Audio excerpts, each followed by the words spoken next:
otros intereses económicos. Y pues ese proyecto empresarial va viendo su fin casi a mediados del siglo XX, donde San Bruno también experimenta el cierre de la fábrica por 3 años y se vuelve a abrir sus puertas 3 años después, hasta 1991. Pero la historia en sí de la congregación, lo que conocemos como una congregación, pues era una congregación donde habitaban agricultores, básicamente, gente que trabajaba como jornaleros, algunos peones, otros arrendatarios de la hacienda del molino de la Pedreguera. Entonces, para 1837 existe una estadística que levanta el municipio, donde dice que San Bruno tiene como alrededor de 430 habitantes. Ustedes saben que las estadísticas hay que tomarlas un poquito con cuidado, pero sí demuestra que hay una fuerte población, porque San Bruno, o la congregación de San Bruno, tenía dos ranchos. Tenía el rancho de San Antonio y tenía La Luz, ¿no? La Luz del Barrio.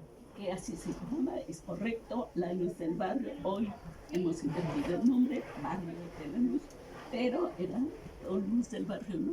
Actualmente. Pero era, bueno, pues eran dos ranchos. Y al hacer el levantamiento, digamos, de la población, pues se habla que es una población aislada, bastante aislada, donde no había ni siquiera un camino, como hoy vemos una calzada amplia, ancha, invadida obviamente hoy de muchos autos, pero en ese tiempo hablan de un camino bastante sinuoso, que iba atravesando desde lo que hoy es la confluencia de Ávila Camacho, que tampoco existe Ávila Camacho, estamos hablando de puros senderos, puros caminitos, por donde caminaban para llegar a la hacienda, al casco de la hacienda, o bien los trabajadores, algunos sí vivían en San Bruno, pero muchos también vivían en la ciudad.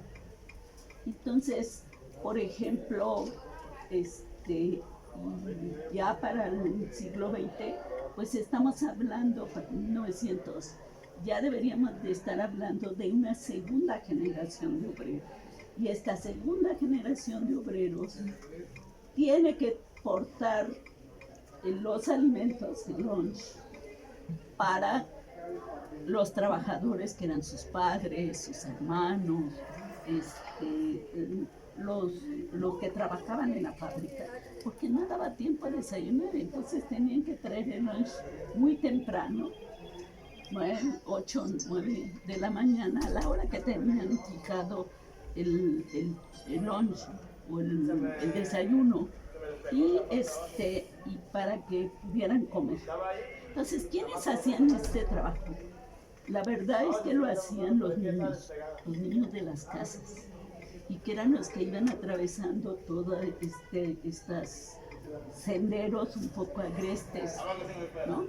Entonces hay algunos testimonios que yo tuve la oportunidad de levantar en los años 70, 1976, hay 1978, ya cuando estábamos acá, y empecé a buscar a las personas mayores, y entonces muchos de esos platicaban que de niños portaban las viandas para que comieran sus mayores, ¿no? Y que atravesaban pues puras veredas, porque les digo, no había calles que los trasladaran.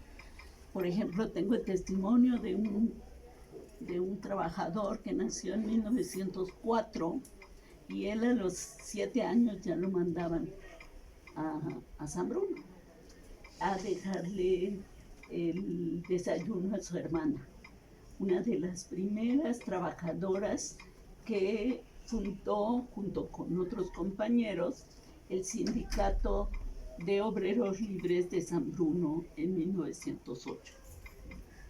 Entonces, bueno, hay otro testimonio muy interesante de otro trabajador que se llama Casimiro Melgarejo, que era un trabajador de la Criolla. La fábrica de la Criolla se ubicaba en Lucas Martín. Y tanto San Bruno como Lucas Martín, primero fue San Bruno, luego Lucas Martín, tuvieron huelgas que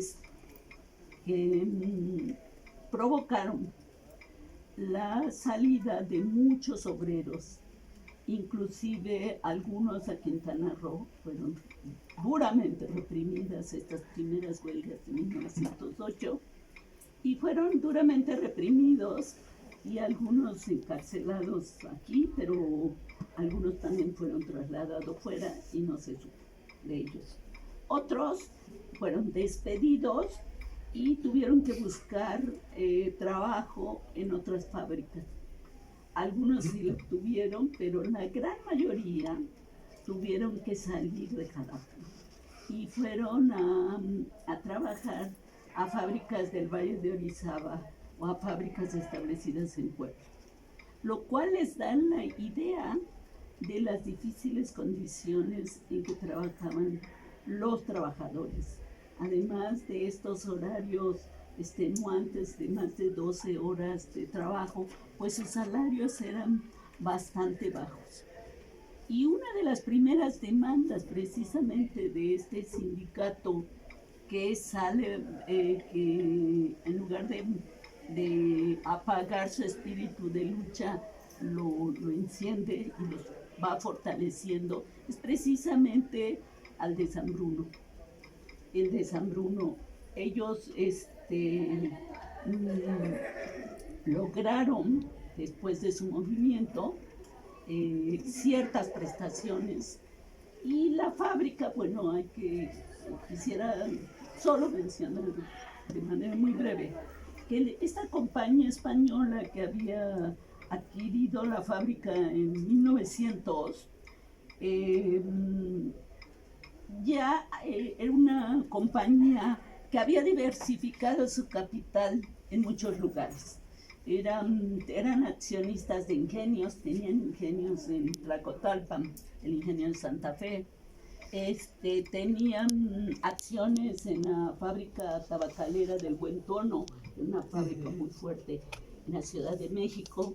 Eran accionistas en empresas en el norte del país, en Durango, en esta parte norte. O sea, eran empresarios que estaban en muchos lugares, aunque habían llegado al puerto de Veracruz primero como comerciantes, pero luego desarrollaron y diversificaron su capital, ¿no?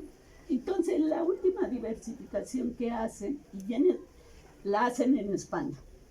El fundador, que es Bruno Saldo, regresa a España en 1880 y desde España está aportando toda una política empresarial. Tiene sus representantes en México, que es una familia completa, es una familia muy grande, son los que se hacen cargo de los negocios en México.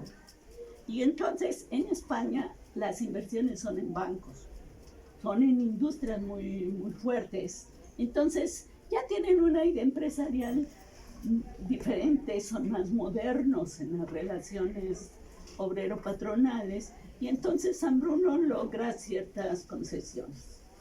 El sindicato de San Bruno logra no ser reprimidos de la manera tan fuerte como lo tuvieron la Criolla o como otros tipos de trabajadores que también en la época también fueron reprimidos en otras partes de Veracruz.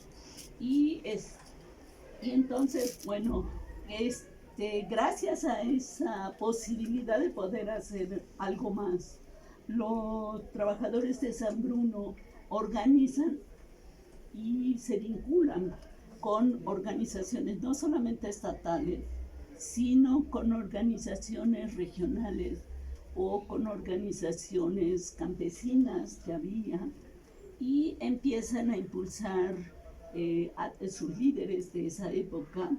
Uno de ellos es Regino Bonilla. Logra impulsar una federación de sindicatos, agrupar a los sindicatos de la región jalapeña, y tienen un vínculo muy especial con los panaderos y con los trabajadores del dique también, ¿no? Que son las dos empresas que todavía permanecen en el siglo XX. Entonces, pero en materia de organización, pues fueron pioneros los de San Bruno.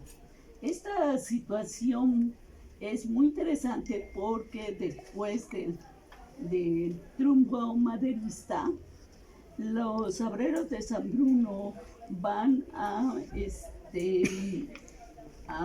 empezar a cuestionar exactamente esas condiciones laborales que habían imperado, y van a empezar a buscar pues el cumplimiento de tarifas textiles, que la industria textil estaba siendo forzada a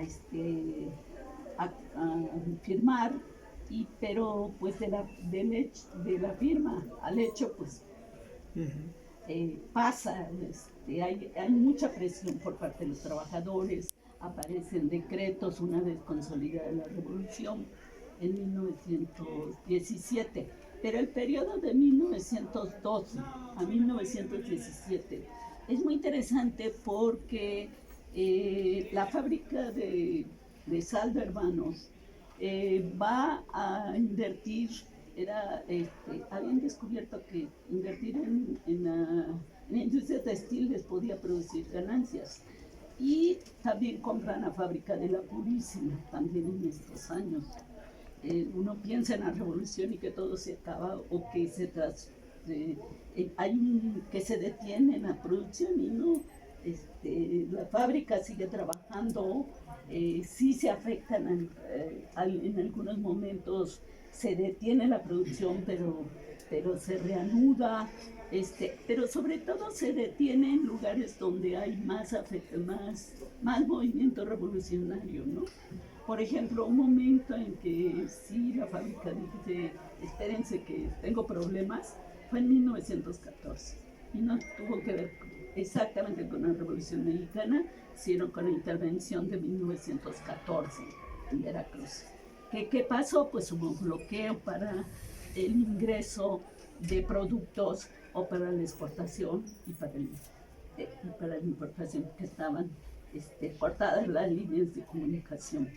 Entonces, bueno, ahí sí fue la única vez que Saldo se quejó, que la empresa Saldo se quejó de que esto era un caos. No lo dijo, no lo manifestó así, ¿no? El negocio estaba bien para ellos y seguían la producción textil. Tan es así que las medidas que van firmando los convenios textiles, que se va firmando con el gobierno, aquí sí se aplica. Aquí en la zona de Jalapa se aplicaron, y se introducen nuevos tejidos. Usualmente lo que se había venido produciendo eran telas de algodón y algunos estampados. Driles también, que es una variante también del género de algodón, ¿no?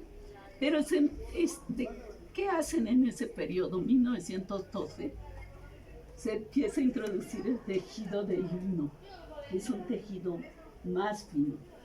Entonces, bueno, eso les da idea de que hay que seguir trabajando este periodo, que no todo se detiene, que la revolución no afectó de manera sustancial a la industria, ¿no? Y que los empresarios seguirán invirtiendo, y los trabajadores empezarán a decir, pues págame más, porque es un tejido, no lo dicen más elaborado, sino es más ancho. Y entonces es mucho más lo que están tejiendo, ¿no? Entonces, bueno, esta lucha que empiezan a hacer los trabajadores de la Purísima es apoyada ampliamente por San Bruno, porque había ciertas telas que aquí se iniciaban y el acabado se hacía en la Purísima, o bien se iba el acabado para Tlaxcala o para Puebla, pero eran parte de esta cadena de producción, ¿no? Entonces sí es un periodo que todavía creo que nos hace falta estudiar cómo funcionaba esta producción textil y cómo es que las industrias logran sortear este proceso o este momento, pues sí, en el que el país está sumergido de combate en ciertas zonas, ¿no? Y bueno, el algodón sigue entrando, sigue veniendo de Durango, sigue veniendo de Estados Unidos, o sea, nunca se quejan de que no hay algodón, ¿no? O sea, la fábrica continúa. Luego, bueno, este es un periodo, se estabiliza, viene la 1917, el periodo, digamos, más violento termina, pero sigue habiendo problemas en el campo, fundamentalmente. Muchos de estos obreros que estaban en San Bruno, pues añoraban parte de un pasado. Muchos de ellos eran migrantes, algunos habían venido de Puebla, otros de Tlaxcala. Había como cierta migración de trabajadores, así como iban, venían. Había trabajadores del Sotavento que también venían, luego se iban, entonces había mucha rotación. Pero los que sí se quedan en Jalapa, pues añoran parte de este pasado agricultor, de esta forma que antes tenían de trabajar. Y entonces varios son arrendatarios de la hacienda, arrendatarios de tierras de cultivo. No solamente son trabajadores donde van a tener un turno que cumplir, sino también son agricultores arrendatarios, que ellos, siempre se dicen arrendatarios, porque hacen contratos anuales. Y con la ley agraria de 1915, que se abre la posibilidad de tener acceso a la tierra, ellos en 1920, que se les termina un contrato como arrendatario de unas tierras que estaban trabajando en la Cuchilla, que pertenecía a la hacienda colindante. La Cuchilla era parte de la hacienda de Lucas Martín. Entonces, hoy sería donde está el puente que conduce a Banderilla, hacia la derecha, ahí estaba la Cuchilla. Entonces, bueno, muchos eran arrendatarios y levantaban sus cosechas y las comerciaban, ¿no? Era su cosecha y con eso también pagaban el arrendamiento de esas tierras. Entonces, varios de ellos, y entre ellos está Ana María Hernández, está Regino Bonillas, Crisóforo Cortés, nombres que a ustedes quizás no les dicen nada, pero a los trabajadores, los que son trabajadores o descendientes de los trabajadores, sí son nombres que son parte de su historia. Y entonces ellos, los que son arrendatarios dicen: queremos tierras para cultivar, ya no vamos a renovar nuestros contratos de arrendamiento que tenemos aquí, y queremos tierras también más cercanas a nuestros hogares o a nuestro centro de trabajo, para que no tengamos que cubrir estas distancias, ¿no? Les vuelvo a insistir, era una congregación bastante aislada, si no había estas vías de comunicación. Entonces, bueno, esta situación, además de esta solicitud, es una segunda solicitud en realidad, porque había habido otra primera solicitud, más o menos a partir de 1917. Los trabajadores también de San Bruno solicitan tierras para para hacer una casa habitación. Y en 1918 se hace una primera expropiación de tierras de la hacienda de Molino de la Pedreguera. Pero esa primera expropiación no se aplica, no se ejecuta, porque hubo varios amparos del propietario. Todavía vivía Benito Gómez Farías, que era el propietario de Benito Gómez Farías López, que era hijo de Valentín Gómez Farías. Entonces, él aún vivía y él había ya cedido parte de sus propiedades a sus hijos, que son Gómez Farías Cañedo. Para que el Gómez Farías lo siguieron conservando, lo único que se va modificando son los apellidos por parte de la madre. Entonces, bueno, estos Gómez Farías Cañedo, uno de estas mujeres, se había casado con un descendiente de Teodoro Adreza, de un hijo de Ramón Deza.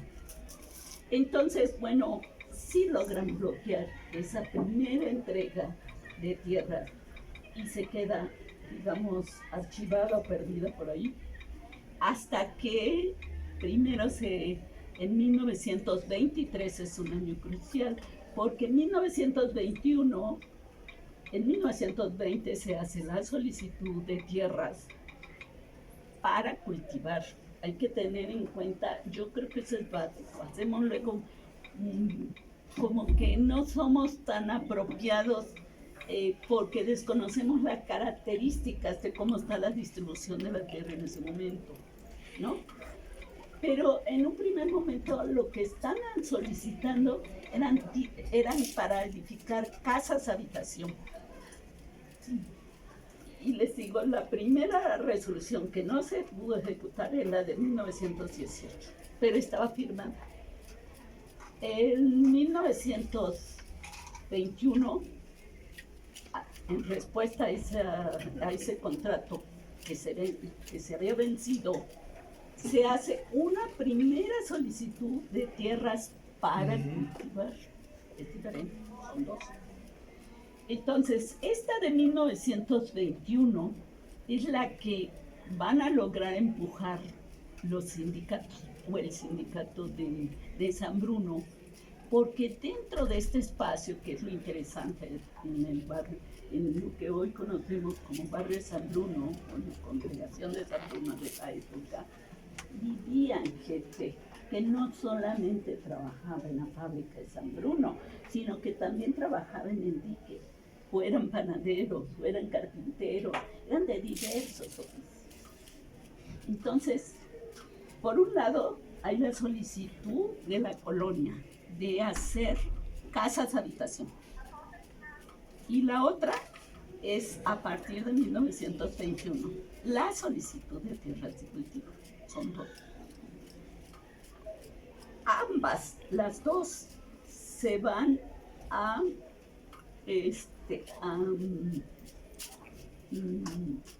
se van a solucionar en 1923, pero la primera que logran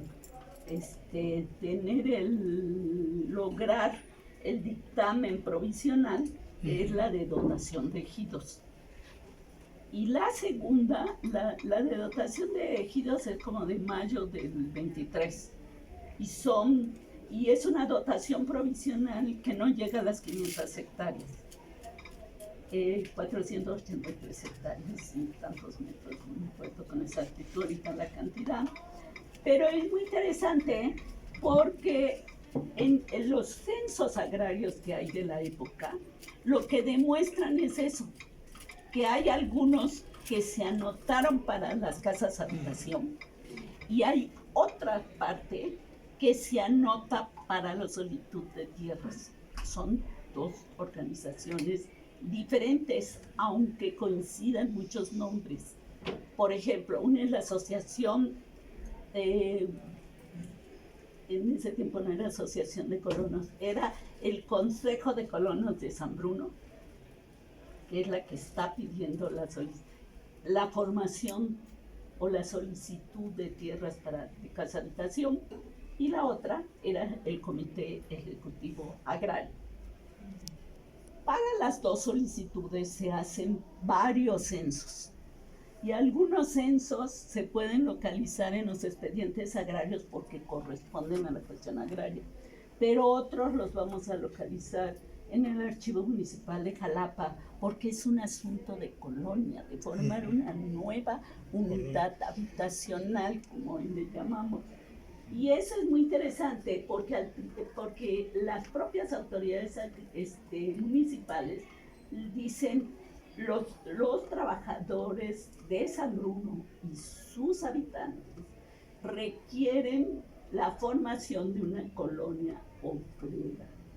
O sea, la identifican las autoridades municipales como colonia obrera, cuando en realidad el San Bruno era una diversidad, lo que tú has estado planteando, Carlos, ¿no? Entonces, bueno, sí, había, les digo, bueno, en esos censos, primero les hablé del 1837, para 1921 hay un censo que dice que tienen más de 700 habitantes. En el censo agrario dicen que no, que tienen 600. En fin, hay muchos, hay muchas, hay varios resultados que hay que analizar también con atención, porque comparando los censos, que es una tarea ahí que me está costando, pues a muchos los voy identificando, pues sí, siguen siendo carnaleros, siguen siendo agricultores, pero otros son obreros, y después hay más obreros, ¿no? Y esos obreros resulta que los tenían yo habitando en Jalapa, ¿no? Entonces, ¿qué quiere decir? Que ya hay una movilización de los hijos de los trabajadores hacia la congregación. Ya están más cerca de su trabajo, y porque ya se acaban de casar, son gente muy joven, que están formando nuevas familias y que requieren una casa habitación cerca del centro de trabajo. Entonces, en 1923 se tienen las dos resoluciones. Por un lado, primero sale la del ejido, la formación del ejido de manera provisional. Y en diciembre de 1923 sale publicado, con la firma del 30 de noviembre, de la resolución que da como resultado la formación de la colonia, que hasta ese momento todavía le dicen colonia obrera.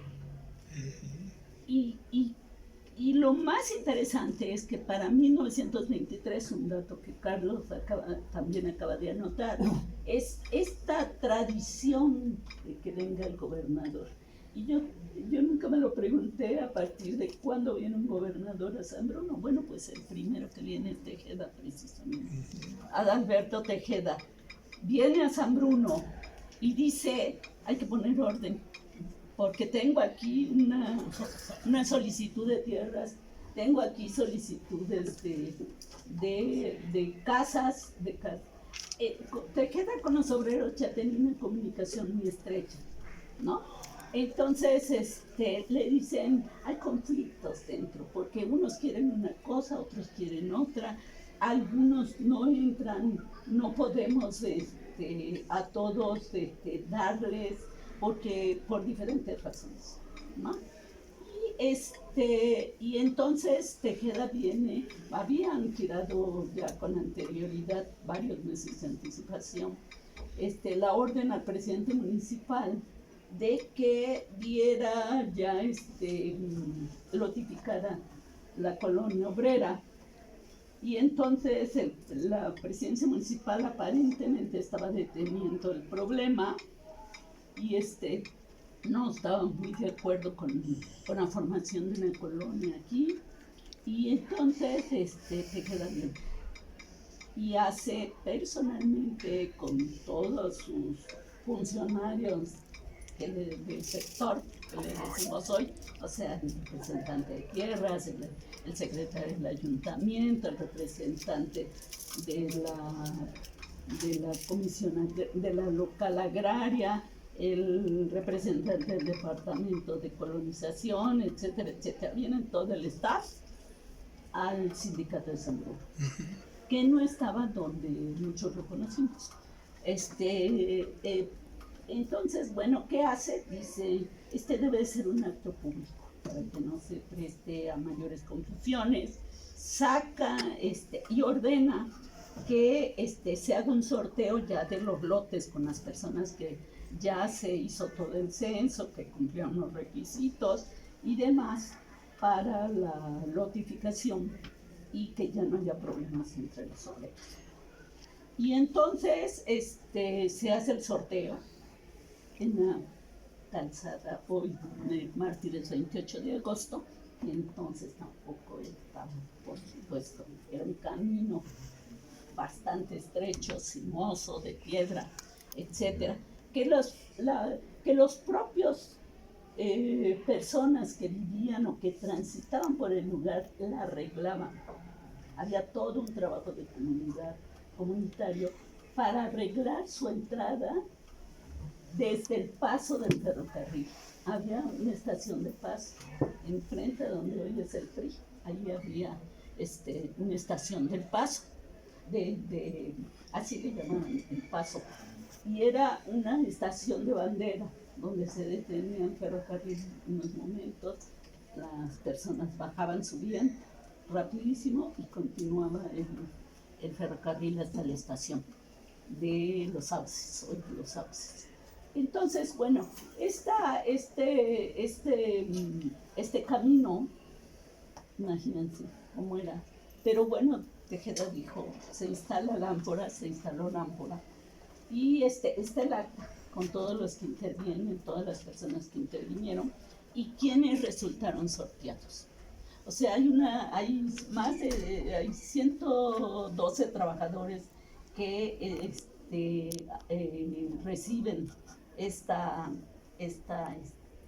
estos primeros lotes, y entre ellos hay 70 obreros. El municipio, porque al formarse la colonia, el municipio que tiene que estar presente, tiene que establecer el fondo legal. Hay todo un proceso burocrático que desde entonces se hace. Y entonces, ¿qué hacen? Bueno, se reservan una parte, el municipio se reserva también una parte, que es la que va a vender a gente que puede pagar un lote, o 2 lotes, o 3 lotes. Entonces, bueno, están los listados completos, eso sí los tenemos completos. No he localizado el plano, espero que algún día alguien me lo haga saber dónde está el plano de la colonia Ferrer Guardia. Entonces, a partir del sorteo, se le da la denominación de colonia Francisco Ferrer Guardia. Ahí es básicamente el origen del nombre y la notificación de este espacio público. Esa es la primera dotación para la formación de la colonia.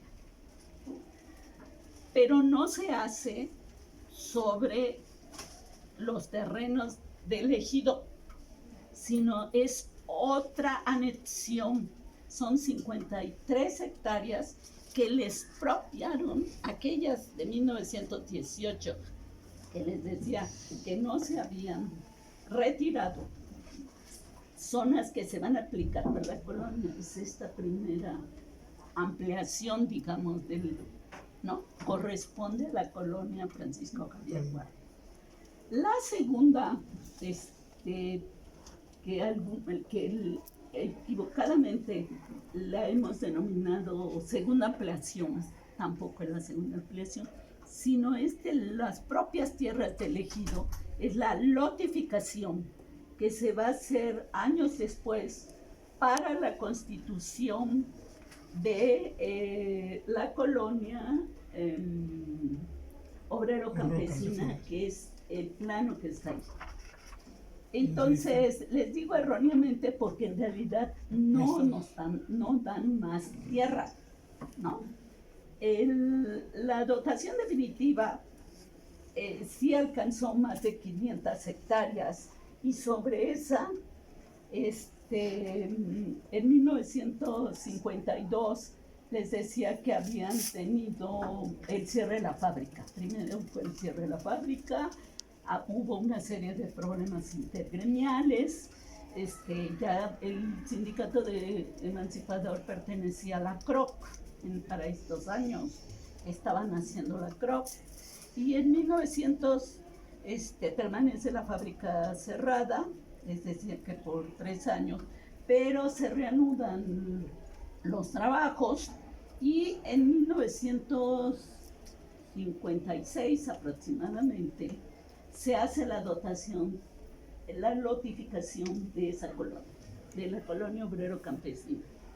Y en 1958 se les da la posesión de los lotes. Y un año después, en 1959, se obtuvo la autorización del Departamento Agrario para realizar la urbanización de 581 solares. Esos 581 solares, 52 fueron para ejidatarios y 400 lotes para personas ajenas al ejido.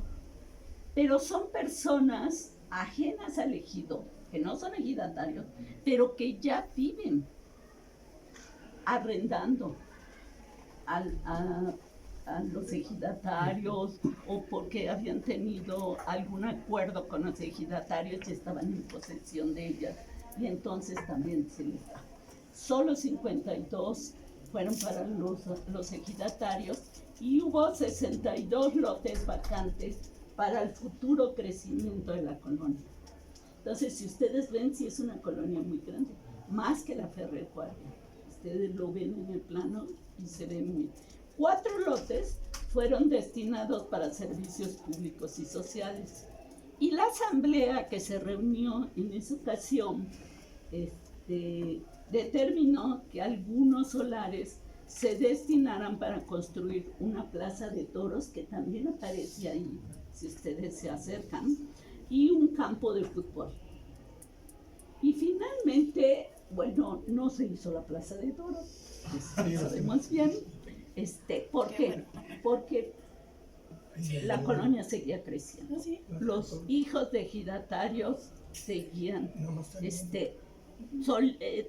necesitaban una casa habitación, y entonces la plaza de toros, donde estaba construida, donde estaba proyectada la plaza de toros, se lotifica para beneficio de los colonos de la propia colonia de la obrero campesina. Pobres. No existía ese discurso, ¿verdad? Pobres toros.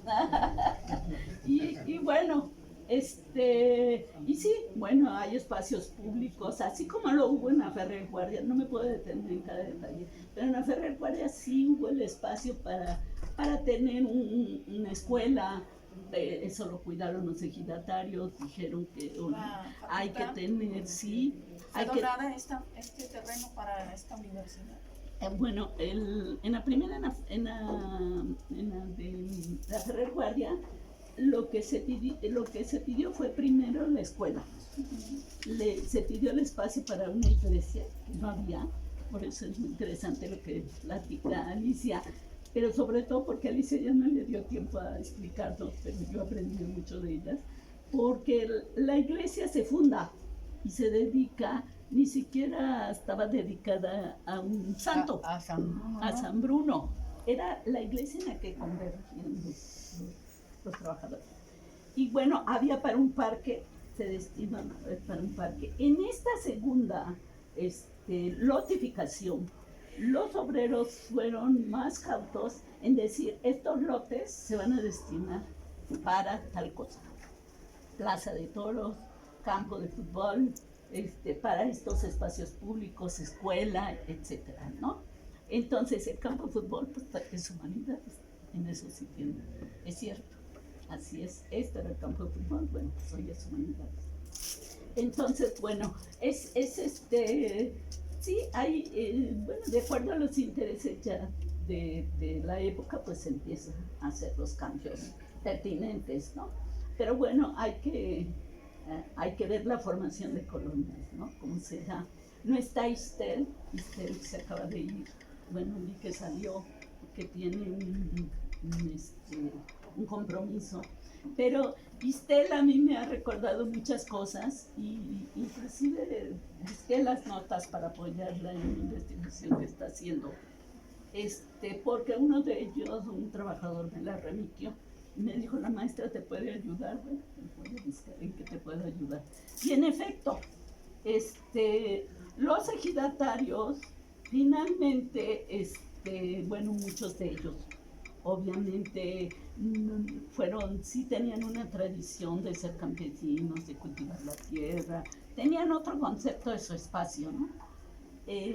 Los hijos, los nietos, eran más urbanos, empezaron a estudiar, necesitaban casas habitación, tenían otras necesidades, en fin, había problemas intergremiales, había problemas dentro del sindicato, y bueno, fueron vendiendo parte de los ejidos, pero sí hubo varias donaciones a la escuela normal, al Museo de Antropología, claro. A nosotros nos tocó ese ¿Dónde está el ISSSTE? Es donde está el ISSSTE, también se donó. Entonces, bueno, sí hubo toda una política de donación para servicios, ¿no? Plaza Museo. Para la educación. La Plaza Museo fue venta. También fue en venta. La Plaza Museo no fue donación, esa sí fue venta. Que los ejidatarios acordaron. La propiedad de María Luisa de esa y López. Esa sí fue venta. Entonces, perdón, sí se donó para que fuera una biblioteca, pero al final fue venta. Sí, al final fue venta. Así es. Pero era para biblioteca. Sí. La razón por la cual nunca se interviene en la hacienda de los de esa es que bueno, está enfrente, exactamente enfrente de lo que permanece solamente la hacienda es el casco, porque lo demás, ahorita nosotros, bueno, le digo, el tiempo no me permite extenderme, pero la parte, por ejemplo, que hoy es la luz del barrio, la parte más alejada, eso fue otra expropiación que se le hace a la propia hacienda. La parte Chapultepec se llama, creo, la parte donde está el diamante, toda esa parte que colinda, pues es parte ya de Lucas Martínez. Entonces, bueno, son fracciones, y al final lo que queda en realidad es el casco a la hacienda, que yo tuve todavía la oportunidad cuando vivía Carmen de entrar a esa casa. Y acuérdate, bueno, mejor tú también me conociste, estaba la parte, pero esa era la parte, pero esa era la parte que le correspondía a la otra hija. La parte donde está Telmes actualmente, esa era de Carmen. Entonces, esa parte, pero era un buen tramo, pero solo les quedó el casco. Sí. Solo les Todo quedó el casco. desbarrancadero, hoy 1 de mayo, y todas estas pequeñas lomas, está la escuela José Azueta, y se inicia el Fobiste, todo eso, eran propiedad de María Luisa de Esa y Gómez Farías. Sí. Ahí yo renté un departamento. Sí, y al final solo les quedó el adentro casco. de la hacienda. Sí, al final solo Pero les decían que quedó. no se había tocado la hacienda. El casco no, El casco porque no. es un derecho. Sí, no, pues toda la propiedad. Tienen derecho en ese tiempo, ahorita habría que revisar otra vez la ley, pero en ese tiempo tenían derecho a quedarse con el casco de la hacienda y a permanecer con 200 hectáreas, que es lo último Lo van a vendieron. lo que vendieron. Ellos Sí. por- Ellos se quedaron con 200 hectáreas, los hijos, y lo venden. Yo cuando salgo de la casa, lo primero que veo son los paredones que quedan de la ex hacienda. Lo que tiene la Ahí hacienda donde están construyendo nuevos departamentos. es de lo que vive la Sí, todavía están los paredones. Ujú. Me tocó conocerla por dentro. Es muy linda. Sí, sí, sí, sobre todo el arco, es una hacienda, en realidad era como eran las haciendas. Hay dos relatos preciosos para el que le interese el problema de las haciendas o quiera trabajar sobre las haciendas. Desgraciadamente es un archivo que no existe. Lo que conservó la familia Montalvo no tiene nada sobre la hacienda, no me tocó organizar hacer un inventario de ese archivo. Y era más documentos de tipo personal, ¿no? Entonces,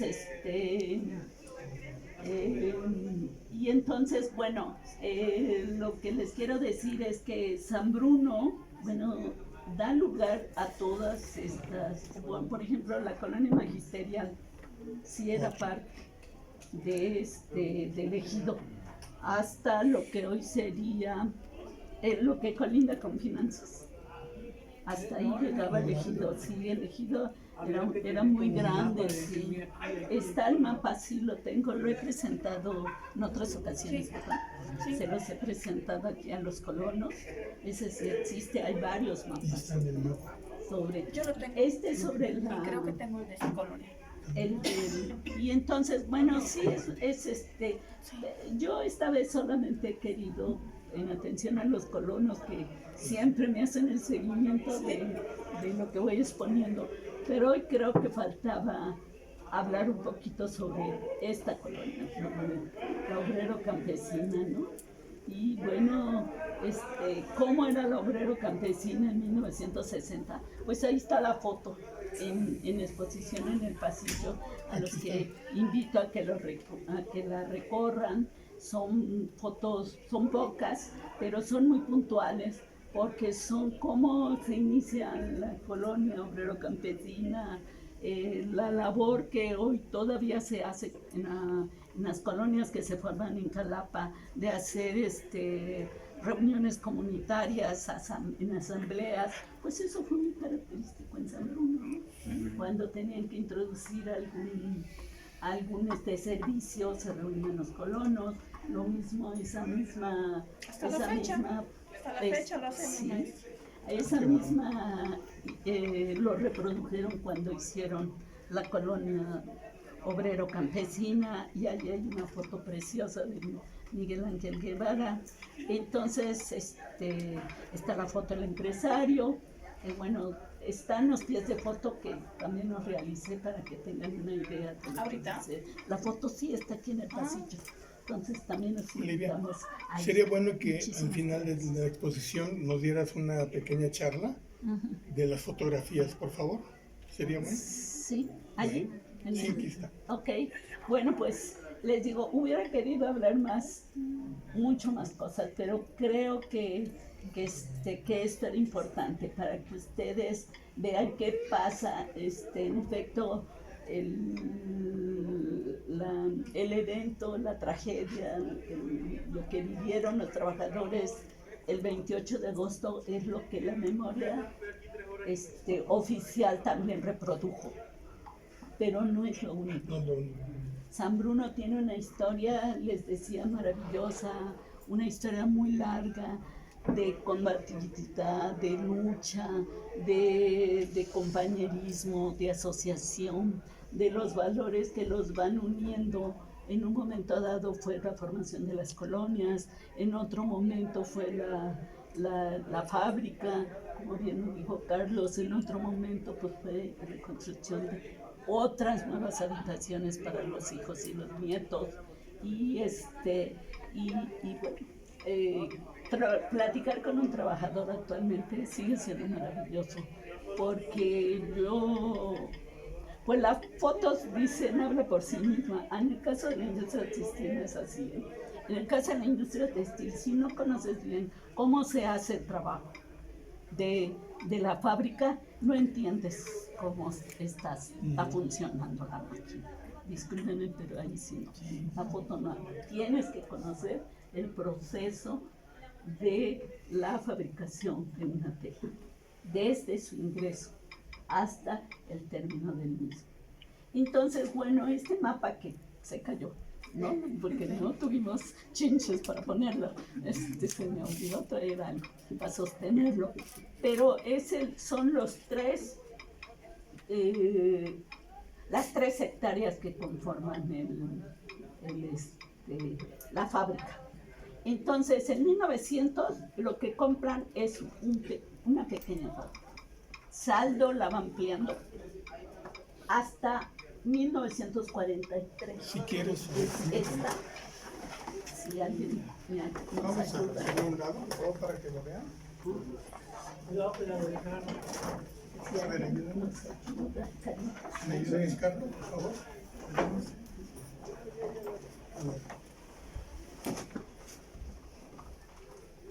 Esto es cómo estaba la fábrica en 1943, ¿no?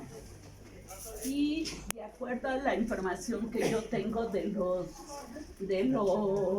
dueños de la fábrica, que todavía tengo la relación con un bisnieto, dice que así estaba ya en los años 20.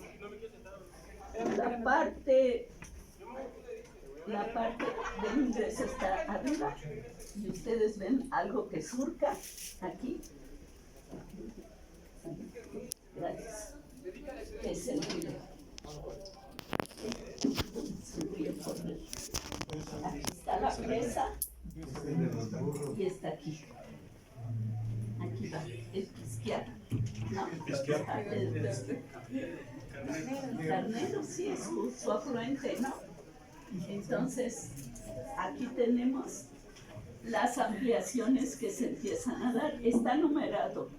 Estos son los talleres grandes y son donde hicieron el evento los trabajadores y la Universidad Veracruzana el 28 de agosto. No, esta es la parte central. Aquí están estaban los tejidos, los tejedores. Todavía yo recuerdo que cuando ingresé en 1988, así que pueden hacer, tengo 70 años, cuando yo ingresé, esta fábrica estaba llena de telares. Y eran telares, estamos hablando ya de los 80, eran telares polacos. Había telares de alemanes, polacos, había ingleses, obviamente, pero ya era una fábrica mucho más moderna, ya no había tantos trabajadores. A partir de 1954, en los años 20 había 300 trabajadores, más 120 trabajadores suplentes. Les digo números aproximados. Por eso fue necesaria la ampliación de la fábrica. Todo esto es una ampliación, ¿no? Porque la parte central sí es la que hemos conocido históricamente, pero todo lo demás son ampliaciones que se van haciendo. Y está el mapa, eso. Esperemos sacar el libro el año que entra. En 1958 está el nuevo plano, ya como lo conocimos, o como lo conocí yo en 1988, y donde seguramente también donde trabajó el señor Carranza. De hecho, ahí nació, maestra. Sí. Nació en el 31 en la fábrica. Así es, aquí se ven donde estaban también las casitas.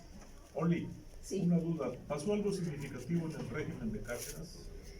Porque me llama la atención que la hacienda se comienza a fragmentar desde los 20, 30, ¿no? Sí. Y sabemos que hubo mucha resistencia, incluso de los hacendados, a perder el terreno. Y la verdadera reforma ¿Conoció agraria a la se viene familia dando de Don Popo? en los Sí, 30 la fui a ver. ahorita para lo del ¿Pasó algo 28, pero ya nadie me contestó. con Cárdenas? Le voy a decir, Pues, los pues, hemos ya estaba invitado repartido todos ya los estaba años a los repartido. eventos. Bastante Ya no quiere repartida. Lo que sí, El señor lo Foucault que ya sí murió. faltaba repartir, aquí están las colindancias. Pero Miguel Están Ángel Guevara, en pues, viene toda su familia. Creo que es el otro plano. Pues don Están Paco en era el otro, que ¿verdad? Ahí sí están alegraba las colindancias de los los nuevos eventos centros que hechos se porque él forman. cantaba. Iba yo a comentar algo de allí, Sí, un dato. exacto. Yo tuve oportunidad de seguirle la pista al fraccionamiento Veracruz, se dice uno de los primeros Sí. modernos en San Juan. Sí, Y una de las memorias que relata el Ahí ingeniero está. Telles, Yo que tengo fue el que todos promovió los la mapas. idea, es que a finales del 43 llega Además el de esta entonces gobernador colonia, Luis de Cortines la a otra, inaugurar la y primera de de la las calles, fábrica que en se todas sus llama, etapas. me parece que es Córdoba. Ujú. Ya Esta Juanita queda Mata de hacia Montes de Oca. la escuela esta Sí. secundaria, Sí. número Yo participé en 3 programas en no, televisión en la por su escuela 2, receta. sí. Ay, sí. Se inaugura esa calle con una calzada de piedra Ahí, y entonces en ese momento en la avenida Madre Teresa, promotor, esquina el José señor Telles, le Hernández, plantea a Ruiz Cortines su temor todavía de hay que una haya una casa invasión.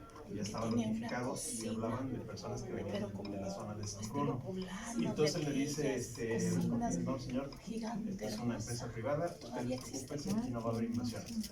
Que de lo otro y de las casas que ellos piden me encargo yo. Sí. Y así Hay sucedió por muchas eso. cosas que Sí, pasan. sí, porque lo que están afectando, que era lo que Aquí en la esquina, era Lucas Martín, aquí en la esquina hay una casita amarilla. que parte Ahí, de Lucas en esa Martínez casa, es, nació Francisco Moreno, es el ejido de padre San de Roque, 28 de agosto. es otro ejido, Aquí en la esquina. parte del Y nadie lo es sabe. parte del ejido San Roque, pero está el ejido de Lucas Martín y está el hay ejido de San Miguel de Aguasuelos, pero tiene tierras en Jalapa. San Miguel, lo que hay es mi colonia. Bueno, por eso la conocen. Y Progreso, por eso me la conozco bien, no solamente a mí por bien. Y la parte está el ejido Progreso de Macuitepec, que también era de otros particulares. La mitad, digamos el cerro, ve el cerro de Macuitepec. La parte que da hacia Jalapa, a lo que era el centro de Jalapa, entre comillas, sí se quedó en pequeños Lo propietarios. de la Huacatal. La Huacatal. ¿Dónde vives? El abuelo de una queridísima amiga nuestra, pues fue propietario, que fue William Cabún. Y él, William Cabún, vendió en pequeñas propiedades, en pequeños lotes. Primero su idea fue construir una colonia agrícola, que no funcionó. Y luego la división en pequeños lotes que se pagaban en abonos cada semana, ¿no? Entonces, esa es otra. Y entonces la otra mitad del cerro que da hacia la Progreso Macuitepec es del ejido Progreso Macuitepec. Después sigue el de San Miguel de Aguasuelos, donde está la colonia Rafael Lucio. Y donde estaría finanzas, donde la parte de finanzas y la parte de atrás es el ejido derecho. Ya sea, todo ya estaba repartido para esta época, ¿no? Pero sí, los primeros, sí, ahí sí San Bruno perdió, fue de los primeros que perdió propiedades. Ya estaba muy repartida para la época de Cárdenas. Faltaba repartir todo.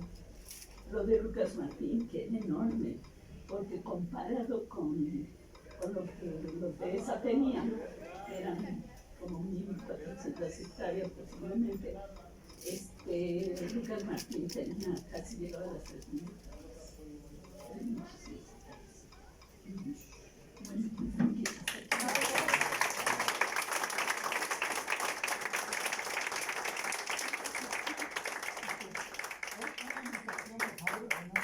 Maestra, nos vamos a la exposición. Nomás un momento, compañera.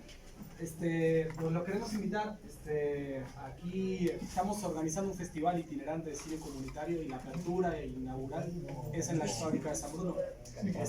Sábado 21 a las 4:30 de la tarde. ¿Cuándo? Este sábado, Este sábado. 21 de septiembre a las 4:30 de la tarde.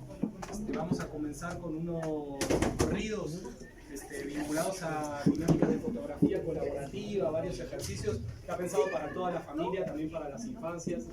Entonces aquí habemos varios compañeros del festival. Si estuviera a gusto de estar aquí, también mi alma mater, con aquí discípulos de muchos de los maestros que están acá. No sé si quieren aquí comentar un poco más. Rápidamente nada más pues agradecer, ¿no? Y que quisiéramos también como inaugurar con las voces de San Bruno, ¿no? con personas que lo habitan, que lo cuidan y que pues están ahí día a día. Y que parte de este cine, su intención y su misión es llevar el cine a otros lugares donde no hay, y que pues también refuerce el sentido comunitario, el sentido social que pues el cine nos invita a dialogar. Todas las películas son documentales, ambientales y sociales que pues el FICTERRA trata de llevar desde otros lugares de Latinoamérica principalmente, pues acá a Veracruz y a Puebla también, ¿no? Entonces, bueno, inauguramos ahora el sábado, pero termina hasta el 9 de noviembre en Jalcomulco. Ahí pues síganos, vamos a estar recorriendo varios barrios, varios lugares. El 28 es en la Sexta de Juárez. Pues entonces todos son en pequeños lugares, ¿no? En lugares donde se necesita y se sabe que tiene potencial de eso, de seguirnos organizando, de seguir hablando, de seguir cuidando los espacios que pues quizás son privados pero son públicos, y el barrio, ¿no? Entonces, bueno, pues bienvenidas todas y todos, y también a correrlos. Gracias. Muchas gracias. Gracias. Maestra, yo tomé estas imágenes en el 95. Mira, qué padre. Quiero colaborar en la exposición. Muchas gracias, ahorita lo ponemos con todo gusto, ¿verdad?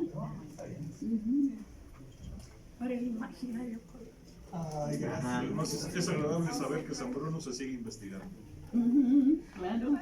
Maestro, Y están las fábricas, solo, están las máquinas, sí. a nombre de los vecinos del barrio de San Bruno, queremos agradecerles a todos los maestros de la Universidad de Veracruz, una universidad que pues nosotros la conocemos desde hace mucho tiempo, este lugar, y que nuevamente voltea sus ojos hacia el barrio, algo que nosotros les agradecemos muchísimo. Estamos muy agradecidos por esa situación. Ojalá y que ese vínculo ya no se pierda jamás. Ya vimos aquí en la historia que alguna vez lo hubo muy fuerte y después algo sucedió. Entonces, que vuelva a retomarse. Por nuestra parte, asumimos el compromiso. Y pero asuman ustedes también el suyo, el que les toca. Nosotros, por nuestra parte, también queremos pedirles una disculpa. Es entre semana, mucha gente no puede venir, no tiene la oportunidad de poder venir, solamente fines de semana, y nosotros pues nos tomamos un ratito. A Ray Carranza Raimundo le agradecemos muchísimo, es una persona ya muy mayor, 92 años. Y aquí está. Gracias. Entonces, aquí está dando la batalla. Entonces, creo que no me equivoco. Al maestro Carlos, a Carlín, como le conocemos en el barrio, que es otra faceta de él, le agradecemos muchísimo también, muchísimo, que pongas en alto al barrio desde un sentido muy diferente al que nosotros tenemos, una visión muy por encima de lo que la mayoría de nosotros tenemos. Y Olivia, para ti, ya sabes mi corazón, mi agradecimiento más profundo. Eres una persona que yo creo que tiene un conocimiento bárbaro sobre esto. Además, desde muy muchacha se dio la tarea de investigar con el gran Eliodoro Hernández, con Casimiro Melgarejo, y nombres que probablemente para muchos de los que están aquí no signifiquen gran cosa, pero que para nosotros sí significan. Entonces, porque son familias y las conocemos. Entonces, pues, muchas gracias. Muchísimas gracias. Quiero decirles que el maestro Ignacio Lara es la persona que da la iniciativa y da la pauta para este nuevo movimiento que inicia en el 2012 para el rescate de la fábrica de San Bruno. Los muchachos de esta universidad siempre han estado inmiscuidos en este movimiento de San Bruno. Se les agradece, ojalá, y como dice el maestro, no nos separemos y sigamos trabajando juntos. La Universidad Veracruzana en general, porque hemos trabajado con arquitectura, con teatro, con la misma rectoría y con la Facultad de Humanidades. Gracias en general a la UVE. Gracias.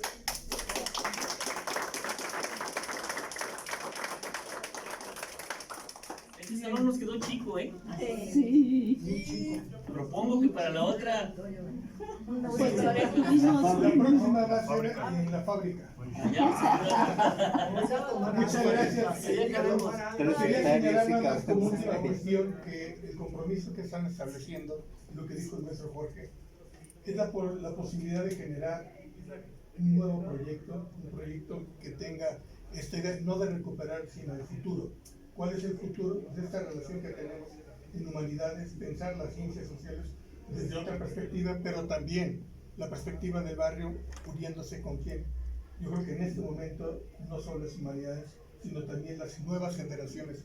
Yo creo que ahorita los muchachos escucharon, no sabían exactamente dónde estaban. Y hoy escucharon la posibilidad de tener a San Bruno como uno de los elementos centrales. Desde que dijo la maestra Olivia, lo que dijo la maestra Alicia Carlos, no conocían, no había una memoria de esto. Y el establecer una memoria para ellos fue así como, ¿dónde me encuentro situado?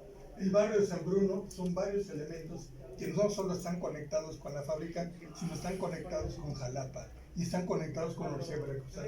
Es un barrio complejo. Yo creo que hay que seguir haciendo una nueva historia social de San Bruno, porque esto no queda aquí. Aceptamos el compromiso y en algún momento nos vemos la próxima semana y establecemos alguna propuesta para tener un trabajo entre... Yo creo que ahorita están los compañeros del Instituto de Antropología, no veo a los compañeros de Sociología, ¿ya se fueron? Bueno, podemos establecer la próxima semana, ustedes nos dicen, nos vemos allá o nos vemos aquí en San Bruno y podemos generar una serie de elementos de comunicación, incluyendo el cine. Yo creo que, por ejemplo, aquí era un elemento importante de discusión el cine. Yo creo que podíamos generar un debate sobre el cine, un cine comunitario donde podamos tener la gente... Maestro, yo de niño vine muchas veces al cine. Aquí vi películas que se me quedaron grabadas y que hoy en día ya no lo veo. Ya no lo veo. Eso no lo veo. Era cine clásico. Sí. También veíamos Aquí vi esa película del niño del tambor y películas esas que me dejaban impresionado. Sí. Sí. La de Macario también. Oye, pues vamos a generar esa propuesta. Sí, maestro. Y creo que aquí los compañeros pueden apoyar. ¿Me parece bien? Está la escuela Mártires. En la escuela tenemos buena relación. Los niños pueden venir como lo hacíamos antes. Y se vienen de la mano y todo. Adelante. ¿Empezamos con eso? Visiten nuestra escuela porque tenemos un mural. Ignacio, un mural. Hay un mural, pueden ir, podemos platicar sobre él. Está la maestra. Está toda la historia de San Bruno. Está la historia de San Bruno en nuestro mural. Y está el maestro Carlos, que también nos puede dar, de verdad, una muy buena idea sobre esto que se está haciendo nuevamente, que es recuperar la identidad de barrio. Eso es lo que estamos haciendo. San Bruno sigue en pie de lucha.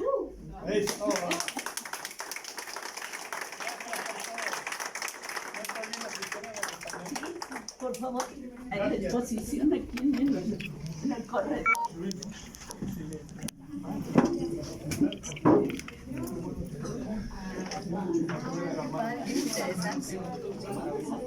Me quedó bien la grabación de tu caída. Tú me la pusiste, ¿verdad? No, yo. Maestra, ¿cómo está? Hola, ¿cómo está? Qué gusto, ¿eh? ¿Las flores? Son de Olivia. Olivia. ¿Cómo las llevamos, no? Sí.